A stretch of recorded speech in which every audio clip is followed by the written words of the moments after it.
Hello, I'm Dean Karayanis, and welcome to History Author ShowTime.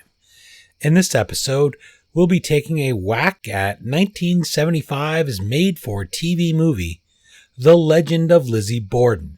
It stars Elizabeth Montgomery as the infamous maybe murderess, maybe not.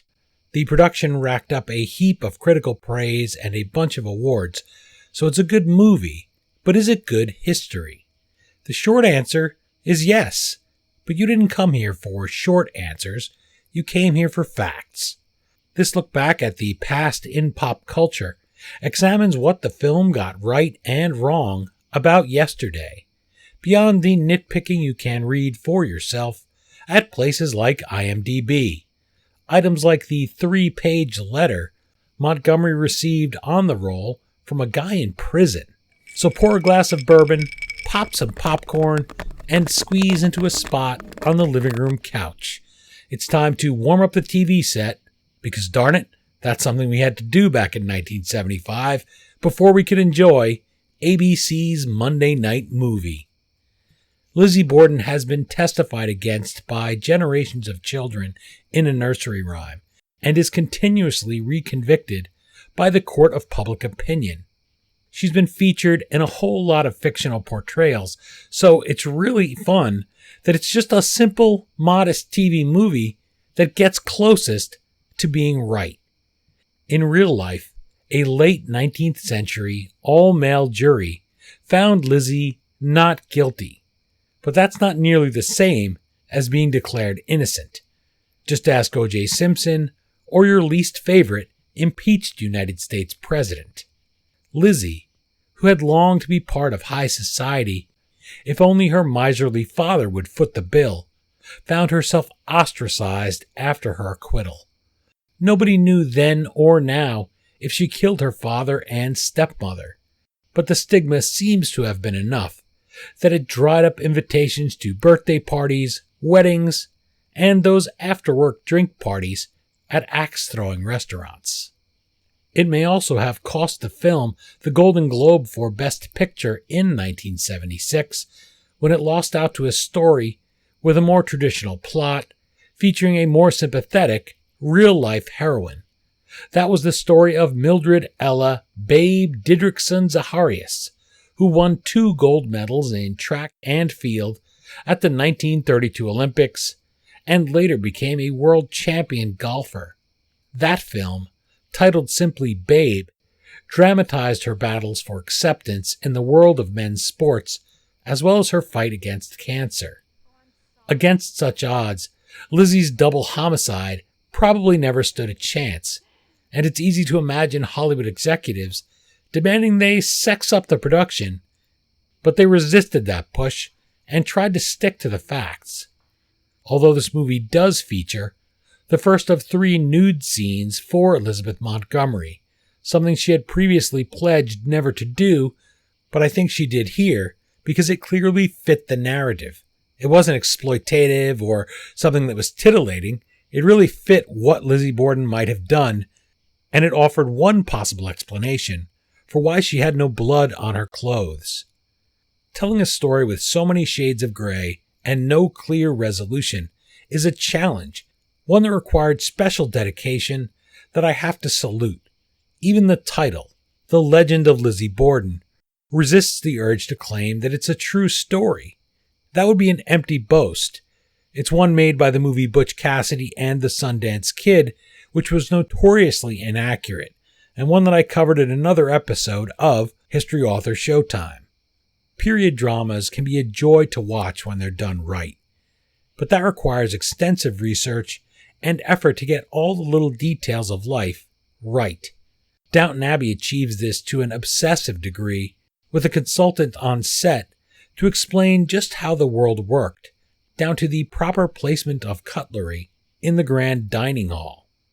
50 years ago, the constraints of cash and the time required for pre-internet research might have made portraying 1892-93 Fall River, Massachusetts cost prohibitive. The producers could have just rested on the star power of Elizabeth Montgomery and vomited whatever they wanted onto the screen, using the inconclusive trial as an excuse for playing fast and loose with the facts. Instead, director Paul Wendcost and screenwriter William Bast clearly put the work in required to give as faithful a reproduction as possible. And Elizabeth Montgomery certainly didn't phone in her performance. She worked hard, and the results of their collaboration showed up on all those mid-70s cathode ray tubes. Montgomery immersed herself in the role so deeply that, according to her best friend Liz Sheridan, she wanted to be called Lizzie even after the filming wrapped. The actress is shown in close-ups for most of the film, and that gives her a chance to really express herself. David L. Pierce, author of the Bewitched history book, writes that this role was such a departure for Montgomery that she seemed to enjoy a raft of new acting techniques for those moments. He writes, quote, "Throughout the movie, the focus of the camera is on Liz's face and seems to focus directly on her eyes, which at times flit about to indicate a certain madness and discomfort that Lizzie Borden would have felt considering she had just committed a horrendous act. At other times, her eyes are vacant, as though Borden was trying to be anywhere but in the terrible moments after her parents' deaths." I was so drawn to that part of the portrayal because in the Gilded Age, so-called patent medicines like laudanum, which was just flavored varieties of alcohol spiked with opium, were as popular as hard seltzer is today. And they were marketed specifically to high society women like Lizzie Borden. To replicate the way that stuff would affect a person's eyes, Elizabeth Montgomery, used drops of the sort an ophthalmologist puts in when they do a retina test. Even with the low-resolution televisions of the 70s, you could still catch that faraway look, and it is truly haunting. In the 1890s, taking what were then still unregulated drugs, sticking a needle in your arm, was considered more ladylike than having a lady, heaven forbid, smoke a cigarette. And it's those same sexist attitudes about women at the time that ultimately helped Lizzie Borden beat the rap. Nobody could imagine that a woman would commit such a grisly double homicide. Along those same lines, Americans in the Nixon-Ford years had just spent a decade watching the misadventures of the adorable Samantha Stevens on Bewitched. Sure, she might turn you into a frog or summon George Washington out of the past, but she never came close to murdering anybody. Those 8 seasons of Goodwill made Elizabeth Montgomery even more perfect for this role as Lizzie, because we're already programmed with reasonable doubt. We think, Sam would never murder her parents, would she? No, of course not. Although, as an aside, if Endora turned up dead, the cops would have been wise to take a good hard look at Darren Stevens. That woman just put him through hell. Elizabeth Montgomery in this role is quite different from Jack Nicholson playing Jack Torrance in The Shining. Stanley Kubrick disappointed Stephen King, who wrote the novel version of The Shining, of course. King designed the Jack Torrance in the book to be an everyman character who is slowly driven mad by whatever it is that lives in the Overlook Hotel. King said, as soon as you saw Jack Nicholson, you already thought he was insane, because viewers already had his portrayal of Randall Patrick McMurphy in One Flew Over the Cuckoo's Nest fresh in their mind's eye. On his website, William Bass described how this project came together. Quote, in 1974, I wrote an original 2-hour movie of the week, as they were then called, The Legend of Lizzie Borden. Bless her, the dearly loved and achingly missed Elizabeth Montgomery read my script and agreed to star, along with the marvelous Katherine Hellman and a dream cast including Fionnuala Flanagan, Fritz Weaver, and Ed Flanders.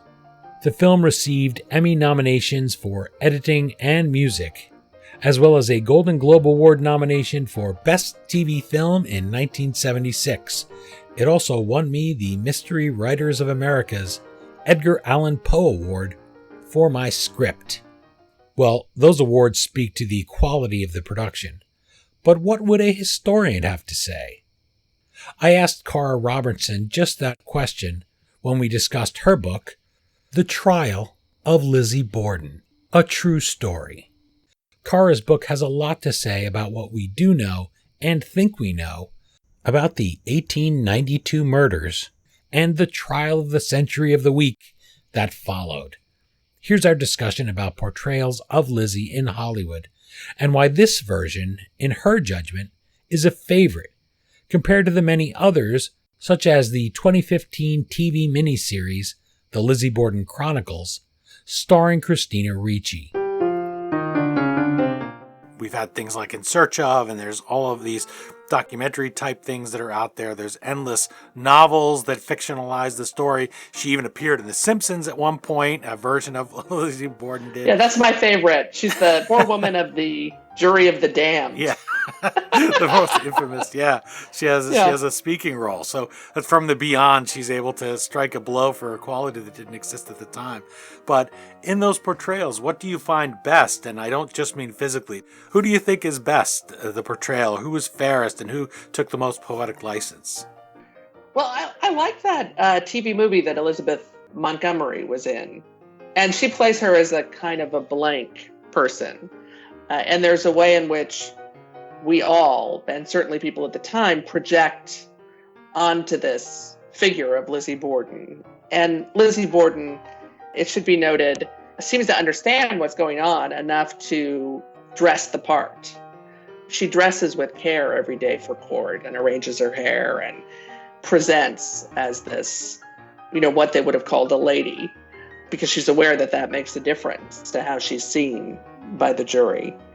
I kind of enjoy the blankness, is what I would call it, of Montgomery's performance, because it allows the viewer to decide for themselves until the very end.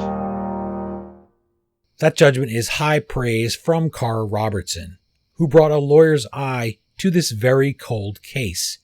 She dug through transcripts of the proceedings, newspaper accounts, unpublished recollections of citizens in Fall River, Massachusetts, and recently unearthed letters from Lizzie herself. With all that, she brought readers a meticulous breakdown of the deeply held convictions, assumptions, and social anxieties of the 19th century's twilight. And I have to say, it's a very tight, swiftly written book, so you're not getting a giant tome on Lizzie Borden. You're getting the important facts, and it was really an interesting read. As for Elizabeth Montgomery, one fascinating bit of synergy comes courtesy of genealogist Rhonda R. McClure's 2003 book, Finding Your Famous and Infamous Ancestors. She discovered that Montgomery and Lizzie Borden were sixth cousins once removed, sharing a common ancestor. That was a 17th century Massachusetts man named John Luther.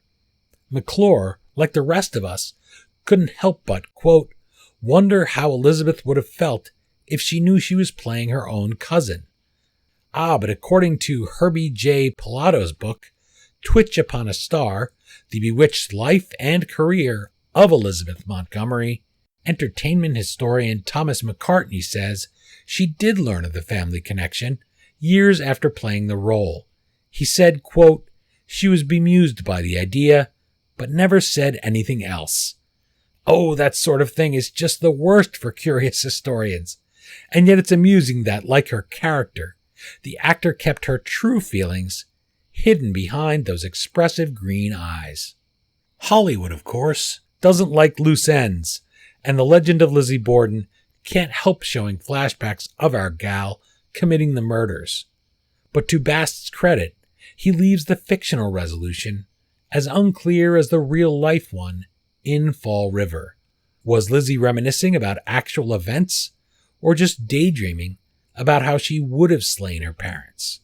Ambiguity is a common feature in life, and we don't get enough of it in films as far as I'm concerned. We've been trained to want everything wrapped up in a nice, neat little package, letting us leave the theater or turn off the channel with all our questions answered. It's the reason why Sopranos creator David Chase is going to get asked what happened to the Russian until the day he dies. But I don't mind if a film leaves me thinking, speculating a little, and wanting to dig more into the real history of events in the period. It's impossible to tell the story of Lizzie Borden faithfully with all the I's dotted and the T's crossed, which is why I really appreciate the ambiguous end to the trial of Lizzie Borden. One common mistake that the movie makes is the banner headline in the newspaper. Back in the 1800s, they just didn't have typeface that big. You could see it here in the original Fall River Daily Evening News report on Lizzie's trial. That's what a front page of the newspaper would have looked like. But I understand this choice. Again, even though it takes me out of the moment, I realize that in 1975, a lot of us would have been watching this made-for-TV movie on tiny little screens, and they had to make sure we saw exactly what they were saying. But since we're talking about accuracy, I figured I would point it out for you. And these protest signs were straight out of the marches of the disco era, a time when Hollywood signs somehow all look the same in every single movie. You can even see them here in this one from 1970's Beneath the Planet of the Apes. They simply weren't the way Victorian suffragists would have fought that mean old patriarchy, or how women would have pushed for things like the temperance movement, where they sought to ban alcohol. Of course, we all know how that worked out in Prohibition. Signs go back to ancient times, but ones like these are about 20 years ahead of where they should be. They're more fitting for the progressive era, when suffragists really got into gear and started demanding the right to vote. Now, I haven't mentioned yet, but I should, how spot on the costumes are. Notice here, this is a detail I love. The policemen are wearing gray hats. Since we only see photos from this era in black and white, few people realize that policemen wore different hats depending on the time of year. They would wear dark blue in the winter because dark colors are warmer, they absorb the sun, and they'd wear the lighter ones in summer for the opposite reason. It's a very small detail, and almost nobody would notice it, much less care about it. But I really like that these filmmakers were dedicated enough that they clearly read about this detail and cared enough to get it right, because the trial indeed does take place in summer. This faithful, nuanced portrayal is helped by the way they dressed Elizabeth Montgomery, and in fact one of the dresses she wore earned a place of honor at the Lizzie Borden house, which is today a bed and breakfast museum, meaning you can spend the night and examine the crime scene for yourself. Gosh, I just love when a historic building is still there and preserved as it was at the time. There's nothing like being able to walk the actual floorboards where your subjects lived. So if you want the facts and informed speculation behind the Legend of Lizzie Borden, the Lizzie Borden house is a great place to start. And again, I do recommend Cara Robertson's The Trial of Lizzie Borden, as well as our History Author Show interview about the book. And if you have an opinion on Lizzie's guilt or innocence, you can cast your vote at her website, trialoflizzieborden.com. Well, it's time to get some fresh ice and refill my bourbon. Thanks so much for watching History Author Showtime. Now go read a book.